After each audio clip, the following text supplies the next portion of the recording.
Hi, I'm Dr. Asia McKee, and today I'm going to talk with you about Universal Design for Learning, Part 2. You saw Dr. Vita Jones in Part 1, and she talked with you about the history of UDL and the different type of learners that we connect with when we use UDL strategies. So today I'm going to talk to you about part 2. It's 3 ideas to get you started if UDL is fairly new to you. And if you do have a background in UDL, maybe you'll learn something new, hopefully. So Dr. Jones and I collaborated on this webinar, and in part 1 you were able to hear a little bit about her background. So I'm going to tell you a tiny bit about myself. I started my career as an instructional assistant in Gen Ed preschool and special ed preschool. And I taught Gen Ed preschool for several years after that. And then I came to Cal State Fullerton and I got my ECSE, my early childhood special education credential, and a master's through our special ed department. And then I taught early childhood special ed for a little under a decade, teaching a variety of different classrooms labeled autism specific, non-categorical, which is a group of students with all different types of disabilities. And then I taught students that had medically fragile needs. And after that, I went into administration, spent several years as an autism specialist, working specifically with children with autism from preschool to grades 5. And then I became a program specialist and ended my career in the school district as an administrator in special education. And in all of the roles that I've worked in, I've really got to focus a lot on inclusive education, which is my primary line of research. So if you see me around campus, say hello and talk with me about inclusive ed, and I will be thrilled beyond belief. So anyways, that's a little about myself. We'll go ahead and get started. The problem or the challenge: how do we meet the needs of all learners in a classroom? And really specifically right now, how do we do that virtually? As we know, that might prove challenging. So there are 3 principles of UDL, just as a refresher, and these are based on the 3 neurological networks. So there's multiple means of representation, which is really the content. It gives learners various ways of acquiring this information and knowledge. So think of, as the teacher, how are you going to represent what you're teaching? Multiple means of expression, that's the process. Provide learners alternatives for demonstrating what they know. So how are you as the educator going to understand that your students understand what you're discussing and learning about?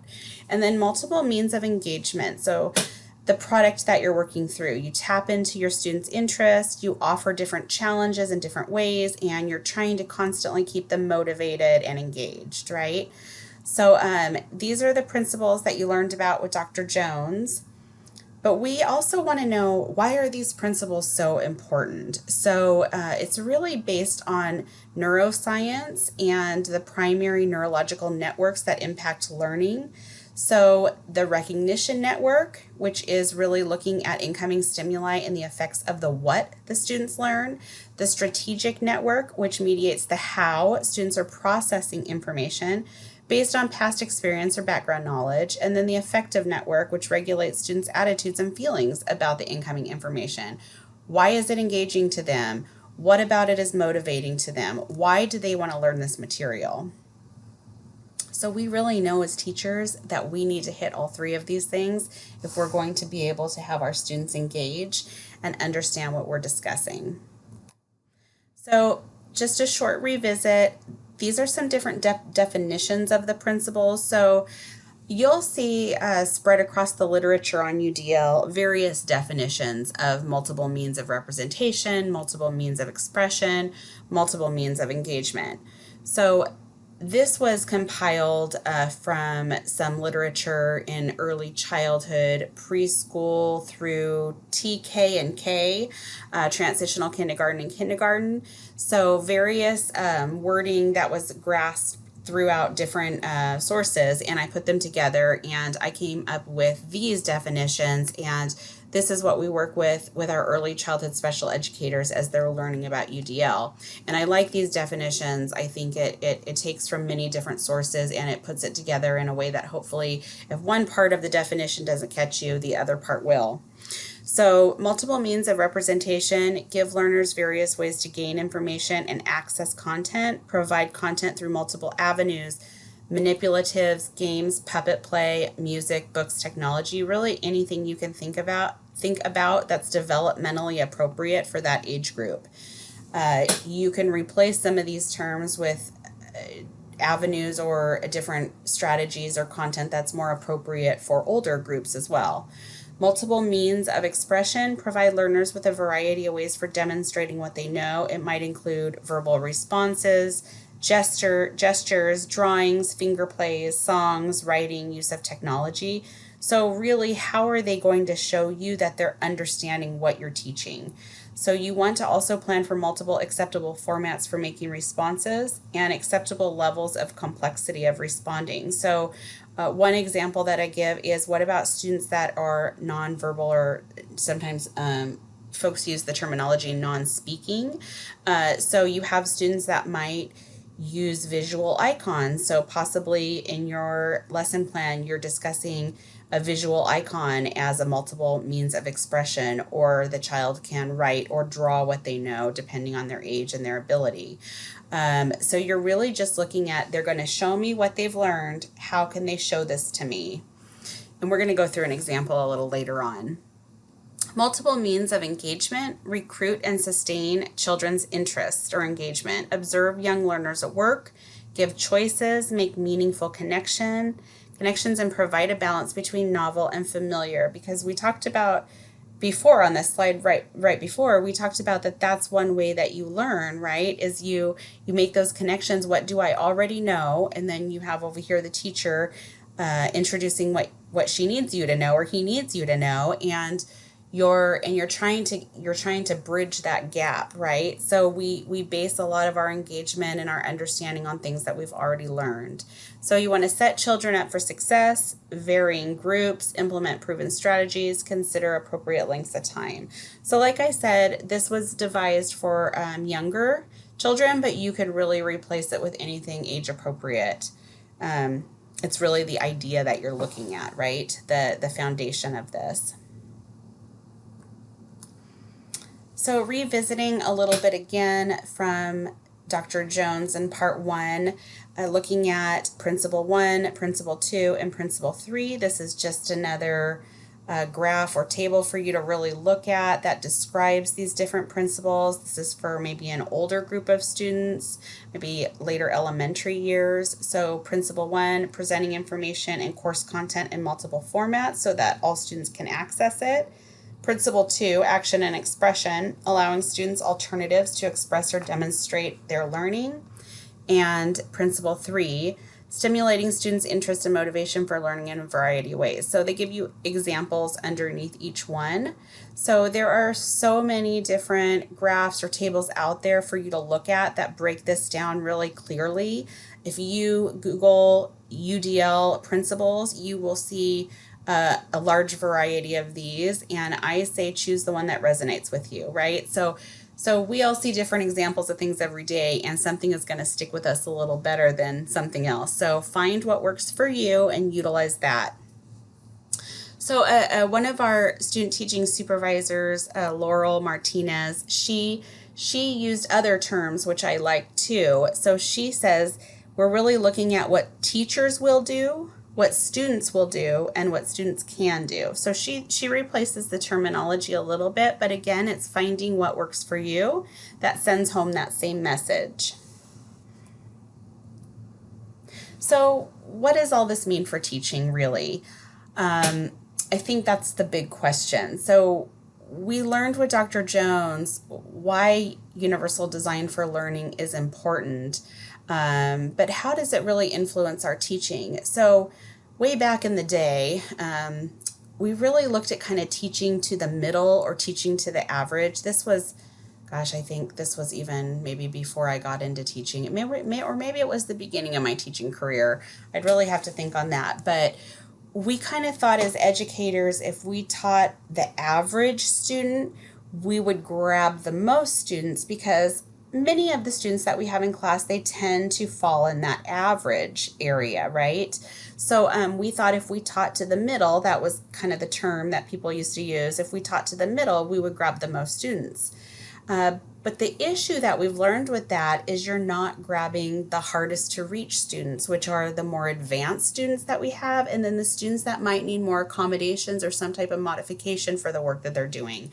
So you're kind of missing those students. So there is a fabulous doctoral student out of Canada. Her name is Shelley Moore, and she uses a bowling analogy to explain why we have to change our aim as educators. We can no longer teach to the middle or the average, and this is why. So we're going to watch this short 3-minute and 8-second video on transforming inclusive education. Hi, my name is Shelley Moore, and I'm a third-year PhD student at the University of British Columbia in Vancouver. As Canadians, we have a reputation for finding and embracing the strength in our diversity.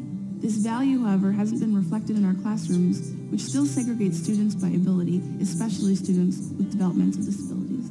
There's a gap in our understanding about what we know inclusive education to be philosophically versus what we understand and the importance of understanding inclusion in our practice. This is the question I'm trying to answer in my research, is how can we find the value in the day-to-day practice in our classrooms in terms of inclusive education? So how am I going to explain this to you? Now I can sit here and try and describe this, or we can have a little bit more fun. Why don't we go bowling? So let's talk about bowling. You have 10 pins, you have 2 balls, and you have a lane. The goal is to knock down as many pins as you can. But if you don't get them all, it's okay because you have another chance. But when I bowl and roll the ball down the middle and I don't knock them all down, what often ends up happening to me is that there's 2 pins left standing on either end and they stare at you. It's the 7-10 split and it's the hardest shot in bowling. How is bowling like teaching? The ball was the lesson, the pins are the kids. We aim for the middle, we do the best we can. The pins that are left standing, we often have another chance to kind of get to them, but at the end of the day, those 2 pins that are staring, looking at you, are kids who need the most support and are kids who need the most challenge. So we end up choosing one, and the other one is left standing. I just took all the fun out of bowling. Now, I don't know how many times you've watched professional bowling, but I spent an afternoon watching professional bowling, and let me tell you, there was not one bowler who rolled that ball down the middle of the lane. They throw the ball down the lane at a curve. And I was actually really curious about this, so I called up a professional bowler. He was so excited. I don't think he gets a lot of calls about education. He said the reason why the ball has to enter at a curve is because you will knock down more pins and create a bigger domino effect if you enter at that angle.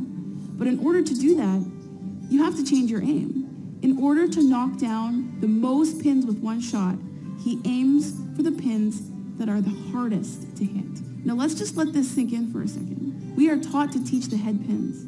We are not taught to teach to the kids who are the furthest and the hardest to get to. The kids with autism, the kids with Down syndrome. The part that's critical here, and it really aligns with universal design for learning, is that so often the supports that we design for those kids on the outside of the lane are actually supports that all of the kids need. This is the part we need to understand if inclusive education is going to move forward in Canada.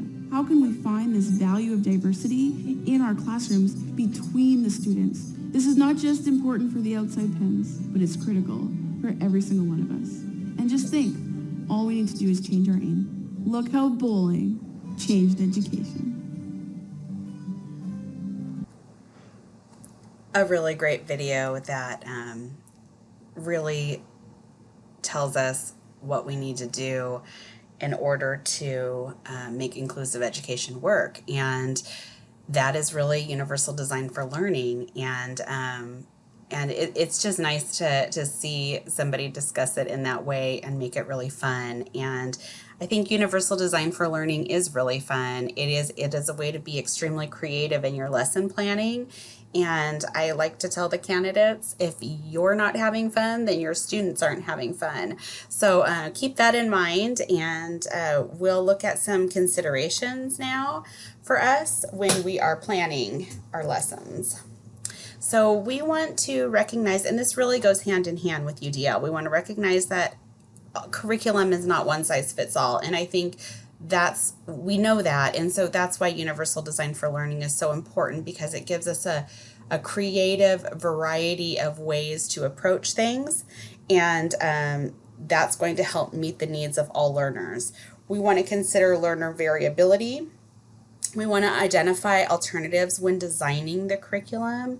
So that's really a key piece to UDL, is the thought of alternatives and accessibility and variety and just meeting the needs of all learners. It really goes into the planning before you implement the lesson.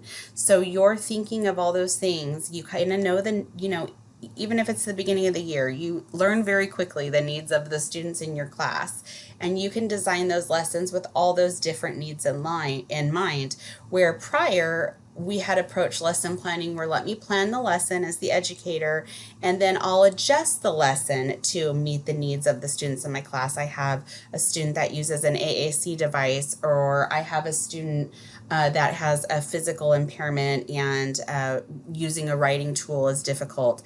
So we used to think of those things after, and that's really the key with UDL, is you think of those things before and they become part of your design.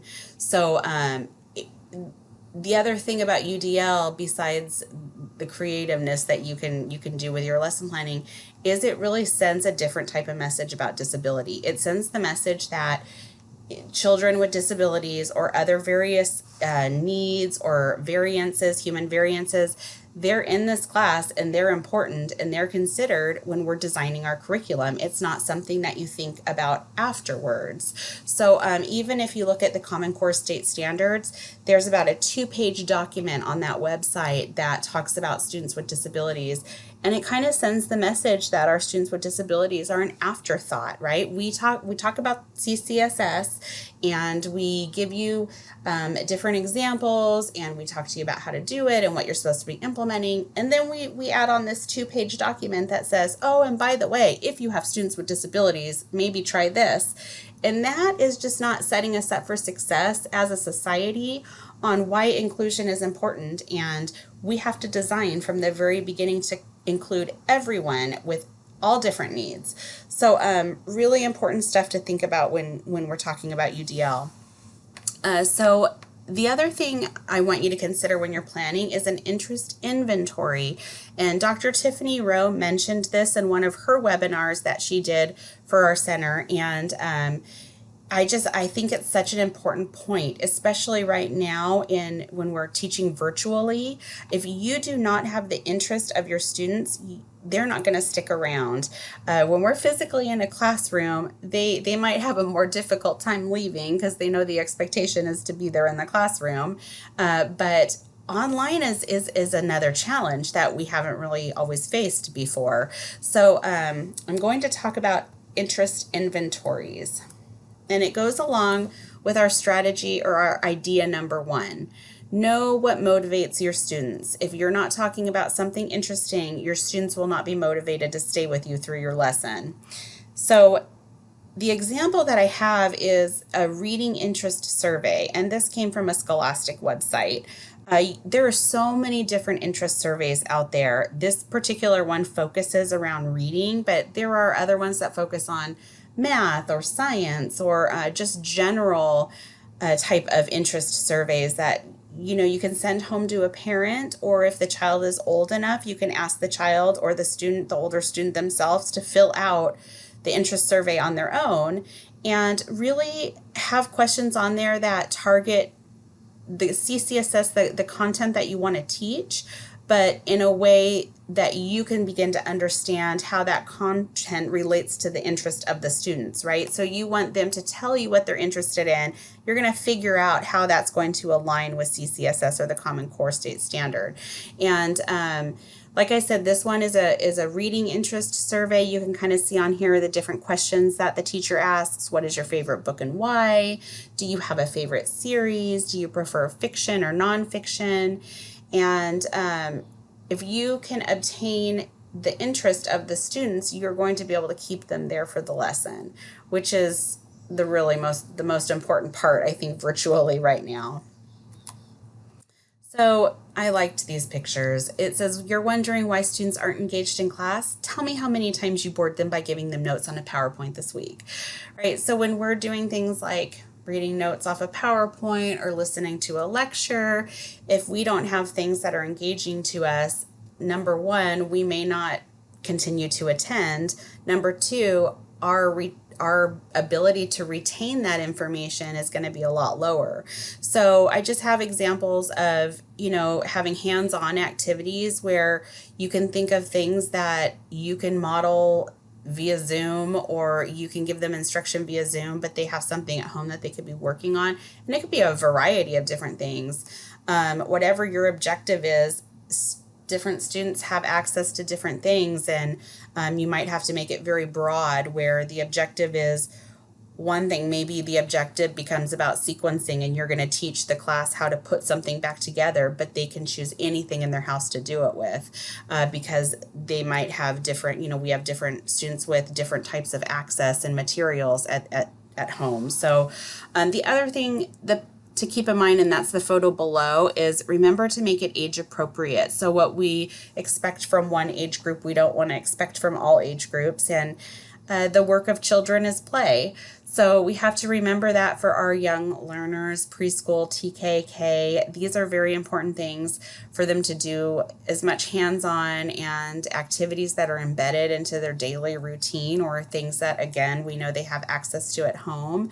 This is what we really have to think about when we're working with young learners. So strategy or idea number 2, you're going to choose 3 strategies for each UDL principle. So we talked about those principles before, the 3 principles. We revisited those from part 1. So now we're going to choose 3 strategies for each principle.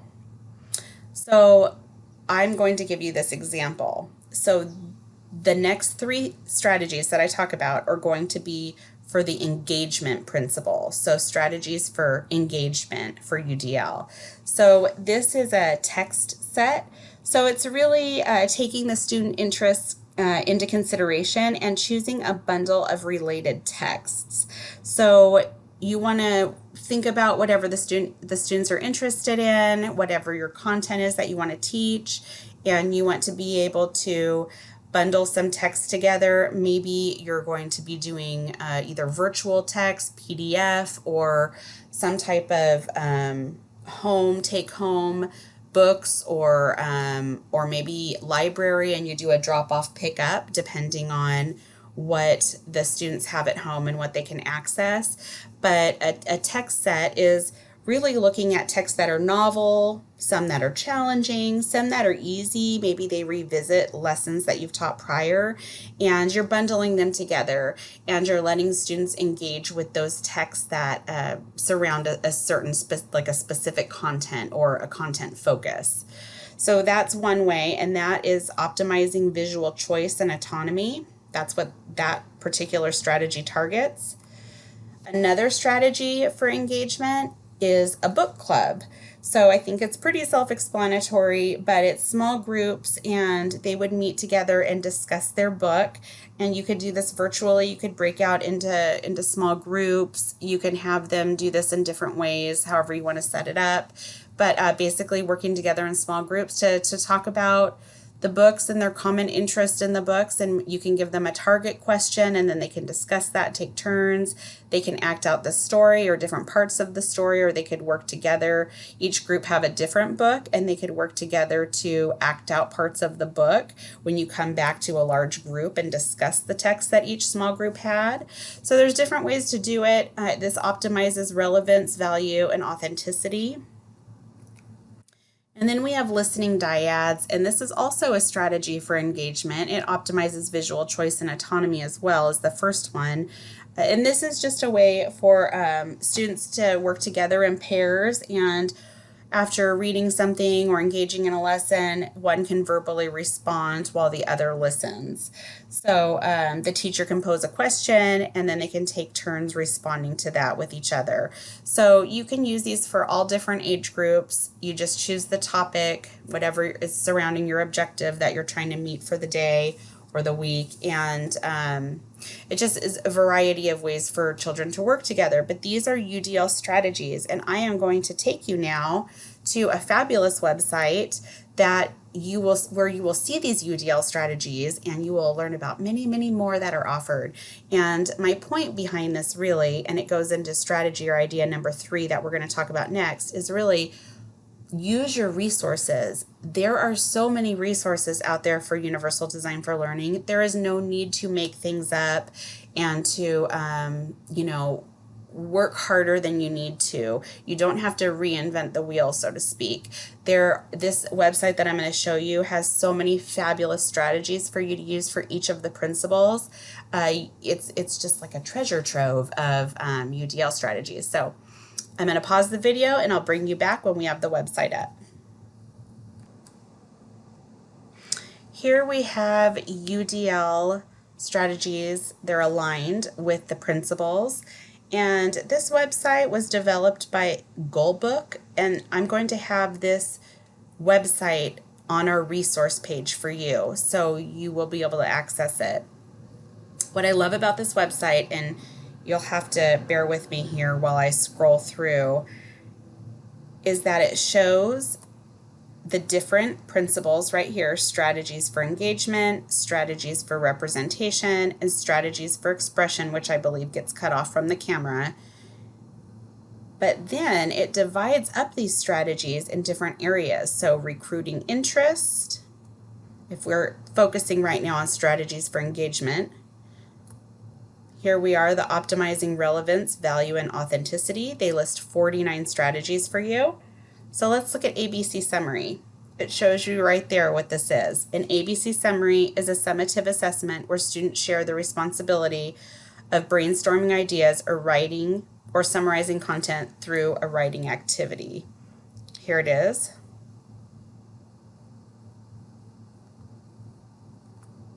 You can find another one. If that doesn't fit your age group, or you don't think you could adjust it to fit your age group or what is appropriate for your students, find another one. Make believe. Peace circles. And then this talks about physical accessibility for wheelchairs. So obviously the work that you do and the representation of the materials that you have has to be accessible for all learners. That's going to look different depending on their needs. Roll cards, just a large variety of strategies for you to use. So if we scroll back up, strategies for representation, number charts, everyday sign language, transcripts, visual cueing. There's a whisper phone.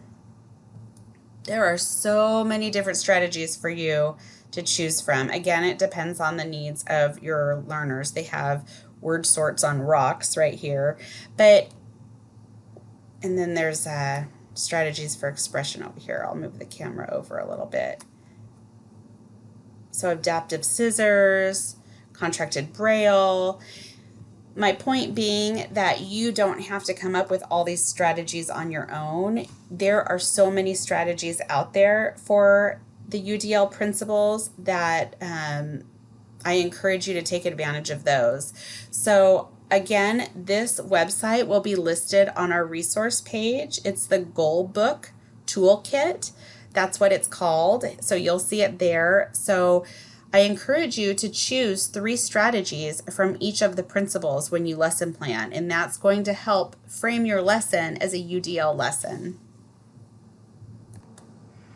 Here we are back at our PowerPoint, and I am going to go to the next strategy or idea for you.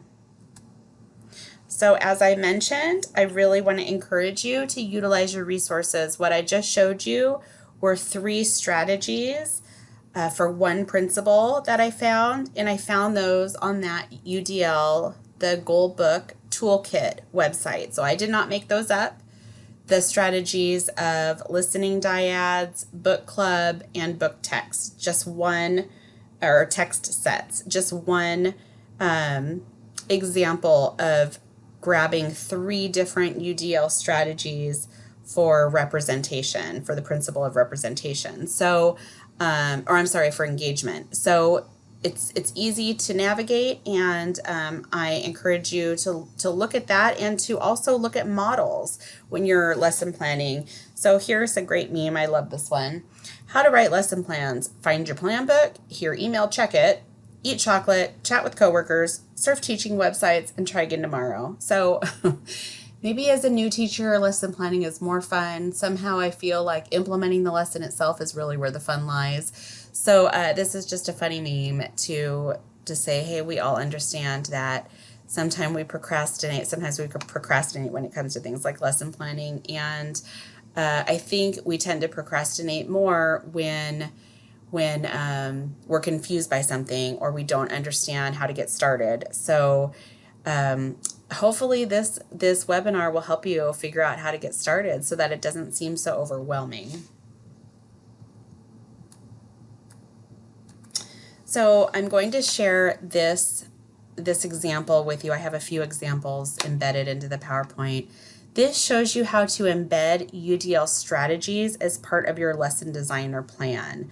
So this is a lesson plan, and you will see that the lesson is a grade 5 lesson, and the standard is add, subtract, multiply, and divide decimals to hundredths using concrete models or drawings and strategies based on place value, etc.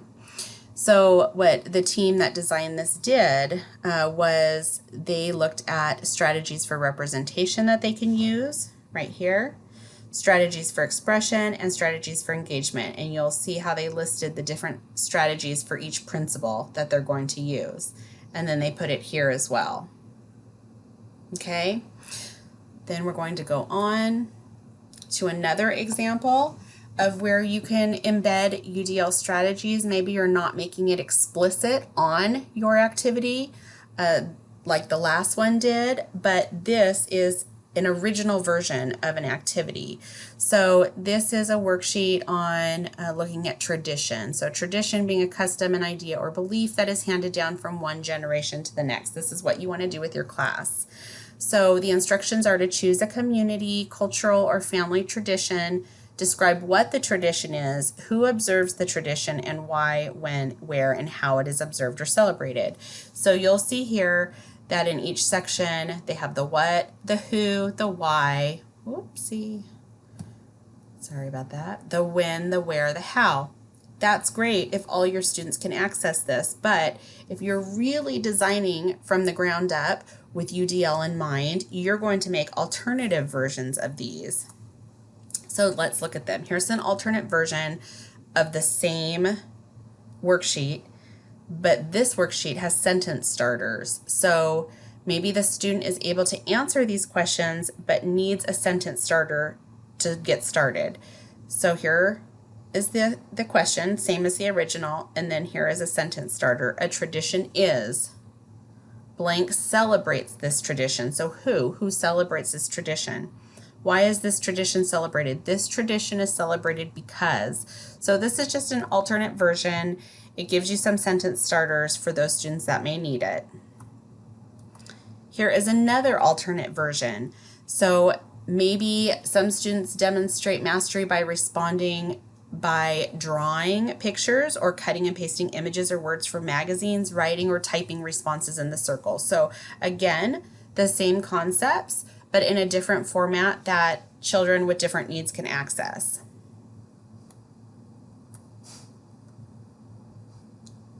Here we have another assignment, a biography template, and here is the original version, what the student is expected to do, and here is an alternative or an alternate version. So it's a rough draft. So maybe instead of writing, they're drawing a picture. They're drawing different ways that they can show that they understand this content, but they're able to do it in a way that meets their needs.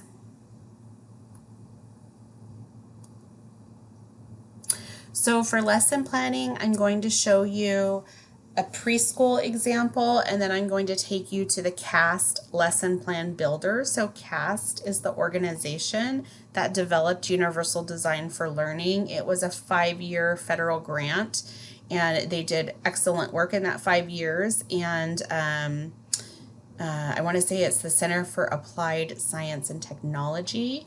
That's what CAST stands for. And anyways, these resources are free for everyone. So again, no need to reinvent the wheel. Utilize what is out there and what CAST provides, along with other folks.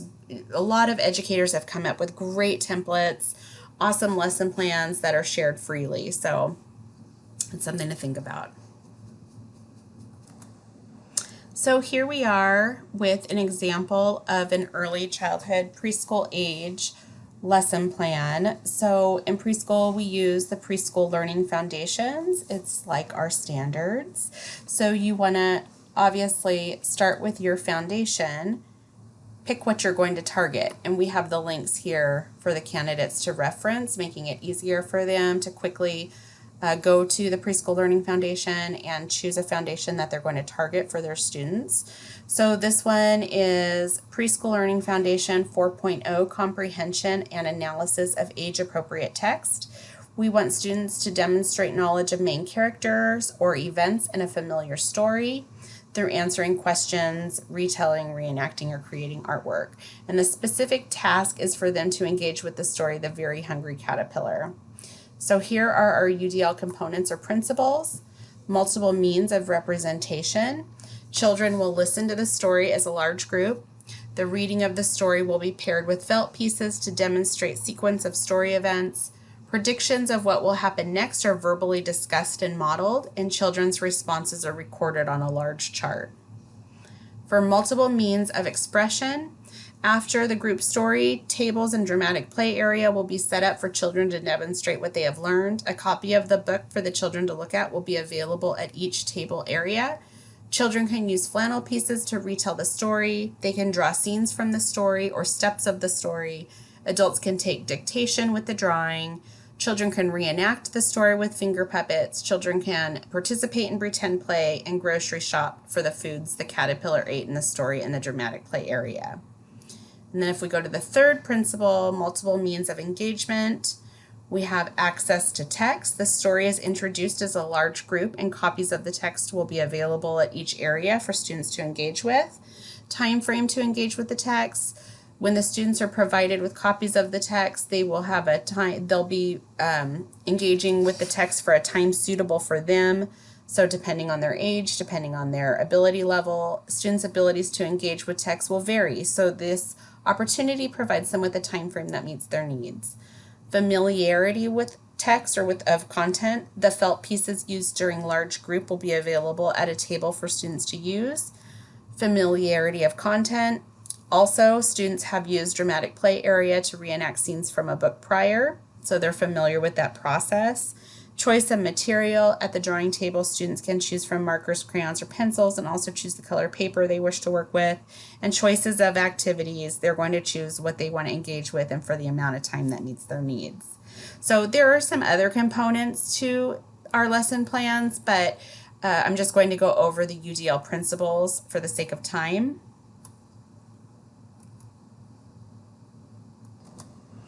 This is a UDL lesson plan template that you could use for really any age level, any grade.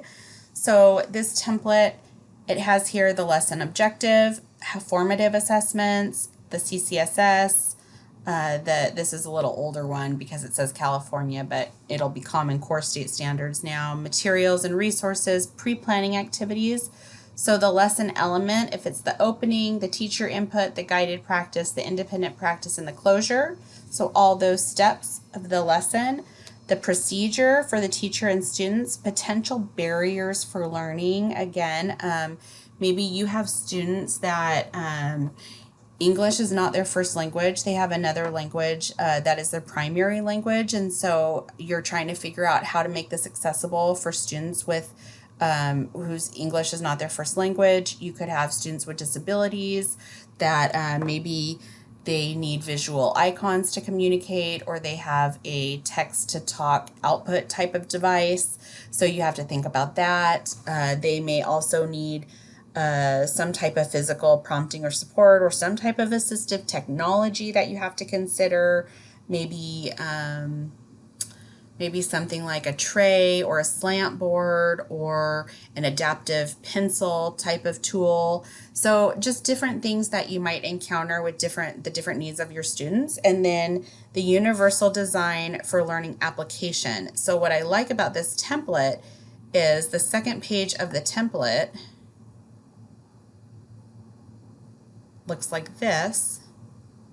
So you're going to choose engagement, representation, action, and expression, different strategies that you can use right here. So how are you going to apply these things? You're going to choose these and list them here. And that's nice because it's a quick reference for you. So this is another example of a different lesson plan template that you can use. And then I'm going to take you to the CAST lesson plan builder site right now. We are on the lessonplanbuilder.cast.org site. So these are for you to explore model UDL lesson plans. There's a large variety of lesson plans for you to go through. They're a little bit older. These were built in 2006, so some things might be slightly outdated, but we're really here for the purpose of what is the template or what is the foundation that folks are working from. So you'll see that this is for grade level preschool K-2. And this is a model lesson of the life cycle of a butterfly. So here we go, the lesson overview, the unit description, the lesson description. Here are the state standards, the goals, the methods. So down here, I'm going to scroll the camera over slightly.